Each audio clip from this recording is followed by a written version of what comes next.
তারেক রহমান কখনো পালায় না, জিয়া পরিবার কখনো পালায় না। আজকে আমাদের নেত্রী, জননেত্রী, আমাদের মা, আমাদের অভিভাবক, আমাদের প্রাণের স্পন্দন, আমাদের মা যতটা কষ্ট করেছে জননেত্রী খালেদা জিয়া, সেটা আপনারা সকলেই দেখেছেন। কিন্তু একটি কথা, যে 17 বছর আমরা যে কষ্ট করেছি, আমাদের মা কষ্ট করেছে, আমাদের ভাইয়া কষ্ট করেছে, এবং আমাদের কোকো ভাই মারা গিয়েছে, সেই লাশটা আমাদের ভাইয়া দেখতে পারেনি। এমন কোনো দেশ কি আছে, এমন কোনো জাতি কি আছে যাদের নাকি বিন্দু মাত্র মানে সহানুভূতি যাদের থাকে, তাদের একটি জোরের ভাইয়ের জন্য তাদের আকুতি থাকে না, তার সন্তানের জন্য আকুতি থাকে না।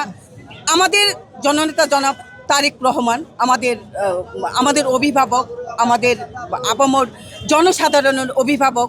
সে একমাত্র এই দেশের জন্য, জাতির জন্য এবং দলের জন্য সেই তার ভাইকে দেখতে পারেনি, তার ভাইয়ের লাশটাকে দেখতে পারেনি, তার মাকে আজকে কতদিন যাবৎ সে হসপিটালে, সে কতদিন আগে সে লন্ডনে নিয়ে দেখেছিল, অনেক বছর পরে। আমরা সেই দৃশ্যটা অনেকেই দেখেছি, যে যখন নাকি লন্ডন এয়ারপোর্টে ভাইয়ার সাথে যখন নাকি আমাদের মায়ের দেখা হয়েছিল, যে দৃশ্যটা প্রেক্ষাপট ঘটেছিল, সেই দৃশ্যটা আমরা অনেকেই কিন্তু সহ্য করতে পারিনি। এবং সেই দৃশ্যটা আপনাদের মাধ্যমে, প্রিন্স মিডিয়া এবং আপনাদের মিডিয়াগুলোতে বিভিন্নভাবে উঠে এসেছিল। সেখানে আমরা দেখেছি যে কতটা কষ্ট কাটিয়েছিল মায়ের জন্য, ভাইয়ের জন্য। আজকে আমাদের অনেক সুখের দিন, আমাদের অনেক একটা আকাঙ্ক্ষিত দিন হচ্ছে 25শে ডিসেম্বর। 25শে ডিসেম্বরের জন্য আমরা এই 17টা বছর অপেক্ষা করেছিলাম, এবং আমাদের ভাইও এই 17টা বছর অপেক্ষা করেছিল যে একটি দিন আসবে। আমরা বারবারই আমরা একটা স্লোগান দিতাম যে তারেক জিয়া আসবে,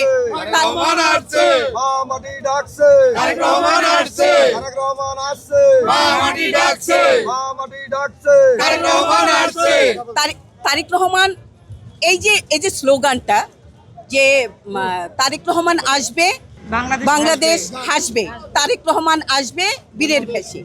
কিন্তু আজকে দেখেন, তখন বর্তমান ফেসিক সরকার অনেকেই বলেছিল যে তারেক রহমান আসবে, তারেক রহমান তো পালিয়েছে। কিন্তু তাদের উদ্দেশ্যে আমি একটি কথাই বলবো, তারেক রহমান কখনো পালায় না, জিয়া পরিবার কখনো পালায় না। আজকে সেই শহীদ জিয়া কখনো পালিয়ে যায়নি। শহীদ জিয়া বাংলাদেশকে যতটুকু সময় পেয়েছিল, মাত্র এই কয়েকটা বছর সময় পেয়েছিল, সেখানে বাংলাদেশের রূপকার হিসেবে, রাখাল রাজা হিসেবে পরিচয় পেয়েছিল। তারই সন্তান তারেক জিয়া। আজকে সে আসবে, বাংলাদেশ কাঁপছে, বাংলাদেশ হাসছে, বাংলাদেশের প্রত্যেকটা মানুষ হাসছে।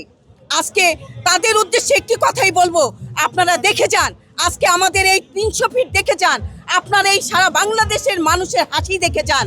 আপনারা কোথায়? আপনারা দেখে যান, যে দেখেন তারেক জিয়া কিভাবে বীরের ভেসে আসছে।